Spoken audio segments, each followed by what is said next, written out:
ఈ చాప్టర్లో second topic mango dB గురించి ఉంటుందంట. ఈ మ్యాంగో డిబి కమాండ్స్ ఉంటాయి కదా, అవి కూడా మనము ఎగ్జిక్యూషన్ ప్రాక్టికల్గా వేద్దాం. థియరీ పార్ట్ ఒక 3 టాపిక్స్ ఉన్నాయి. ఫ్యూచర్స్ ఆఫ్ మ్యాంగో డిబి అంటే ఏంటిది, ఆర్డిబిఎంఎస్ వర్సెస్ మ్యాంగో డిబి, ఇంకొకటి data types in mango dB. ఈ 3 టాపిక్స్ మనం థియరీ కాబట్టి చూసేద్దాం, వీడియోస్ చేద్దాం. మిగతా 3 పార్ట్స్ అవి ఎగ్జిక్యూషన్ చేయొచ్చు. మనం అవి ఎగ్జిక్యూట్ చేసి నేను చూపిస్తాను కంప్యూటర్లో. ఓకే, ఇంకా చాలామంది మన వీడియోస్ చూస్తున్నారు కానీ సబ్స్క్రైబ్ చేస్తున్నారు. So do like, subscribe and share.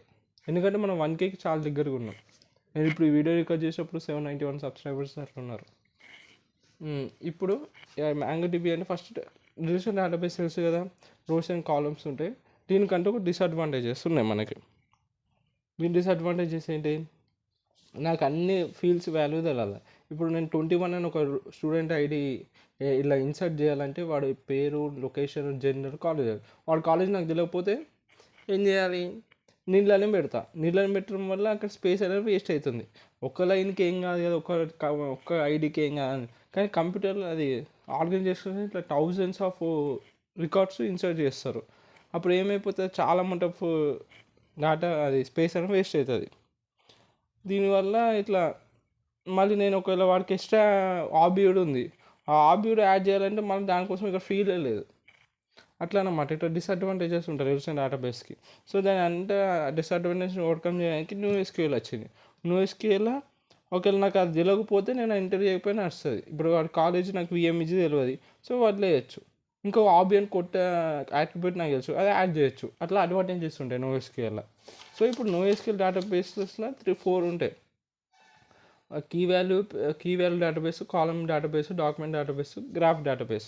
ఓకేనా, ఇదంటే డీటెయిల్ ఏ డేటాబేస్ అన్నీ స్టార్టింగ్ ఆఫ్ ద ప్లేలిస్ట్ మాట్లాడుకున్నాం. ఇప్పటికి మనం ఈ చాప్టర్లో ఫస్ట్ మాట్లాడుకున్నది క్యాసెండ్రా, అది కాలమ్ డేటాబేస్ యొక్క ఎగ్జాంపుల్. ఇప్పుడు డాక్యుమెంట్ డేటాబేస్ యొక్క example MongoDB. Okay, document database యొక్క ఎగ్జాంపుల్ మాంగోడిబి. అందుకే ఇట్లా వచ్చింది అన్నమాట. అర్థమైంది కదా, వెళ్దాం ఇక. ఓకే, అదే వస్తున్నాయి ఇక్కడ నుంచి స్టార్ట్ అవుతుంది. డాక్యుమెంట్ డేటాబేస్ కాడ నుంచి స్టార్ట్ అవుతుంది మాంగోడిబి. ఇది ఒక document NoSQL database use for high volume data storage. A data storage high వాల్యూమ్లో మనం స్టోర్ చేసుకోవాలంటే ఇది పనికి వస్తుంది. ఓకే, దీని ఫీచర్స్ చూద్దాం. ఫస్ట్ వచ్చేసేసరికి డాక్యుమెంట్ ఓరియంటెడ్ స్టోరేజ్ అని మాట్లాడుకున్నాం. ఇది ఏం చేస్తుంది, డేటాని JSON లైక్ డాక్యుమెంట్స్లో స్టోర్ చేస్తుంది. ఈచ్ డాక్యుమెంట్కి రోస్ ఉంటాయి, ఎట్లా టేబుల్స్ ఎట్లుంటాయో ఈచ్ డాక్యుమెంట్ ఎట్లా ఇస్ లైక్ రో, ఎట్లా టేబుల్లో రోస్ ఎట్లుంటాయో అట్లనే ఈ ఒక్కొక్క డాక్యుమెంట్ రో లెక్క అనమాట. కానీ ఇంకా ఇది చాలా ఫ్లెక్సిబుల్ ఉంటుంది, which compare to rows in table. ఈ డాక్యుమెంట్స్ అన్ని చాలా ఫ్లెక్సిబుల్గా ఉంటాయి. మనం ఇక అరే స్టోర్ పరంగా, ఇంకా నెస్టెడ్ ఆబ్జెక్ట్స్ పరంగా మనం స్టోర్ చేసుకోవచ్చు డాక్యుమెంట్. ఇప్పుడు చూడండి, నేమ్ అని, ఇప్పుడు JSON ఫైలు నేమ్, ఆ స్కిల్స్ ఇట్లా అరేలా స్టోర్ చేసిన, ఏజ్ 21 అట్లా. ఇది ఇంకా స్కీమా లెస్ అనమాట. మనము ఫిక్స్డ్ స్ట్రక్చర్ని డిఫైన్ చేయాల్సిన అవసరం లేదు డాక్యుమెంట్స్కి.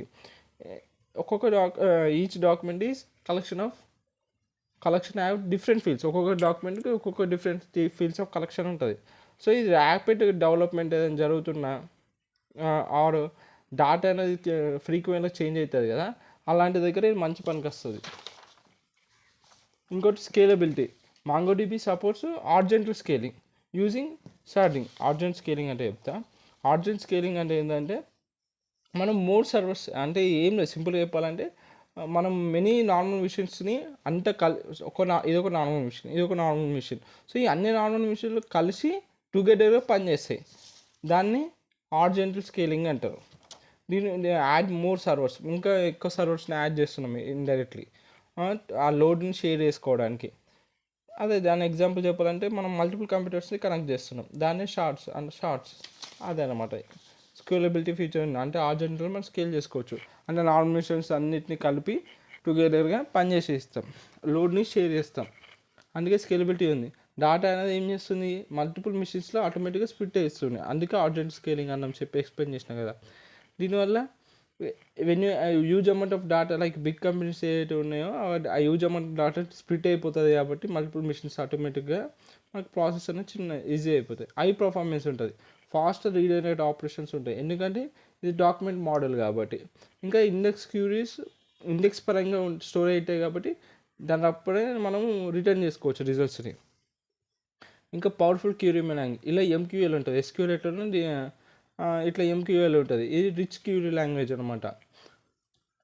దీన్ని ఉంచడం ఎందుకంటే ఈ కమాండ్స్ అన్నీ వస్తాయి నెక్స్ట్ పార్ట్లో. థర్డ్ యూ హ్యావ్ ఇట్లా ఫిల్టరింగ్, సార్టింగ్, అగ్రిగేషన్ అంటే మనం మాట్లాడుకున్నాం. ఇవన్నిటి ఉంటాయి అన్నమాట. Using simple Jason like syntax వాడి ఇవన్నీ చేయొచ్చు. ఫిల్టరింగ్ కానీ, సార్ట్ చేయడం కానీ, అగ్రిగేట్ చేయడం కానీ. ఇంకా ఇండెక్సింగ్ ఒక ఫ్యూచర్. మనము ఇండెక్సెస్ని క్రియేట్ చేయొచ్చు ఏ ఫీల్డ్ అయినా సరే డాక్యుమెంట్లో.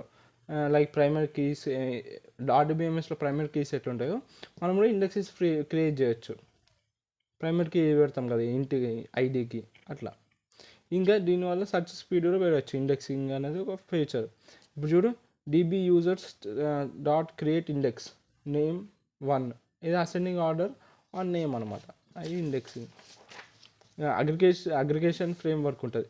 అండ్ ఏంటిది allows you to perform complex data transactions analytics like SQL group by some.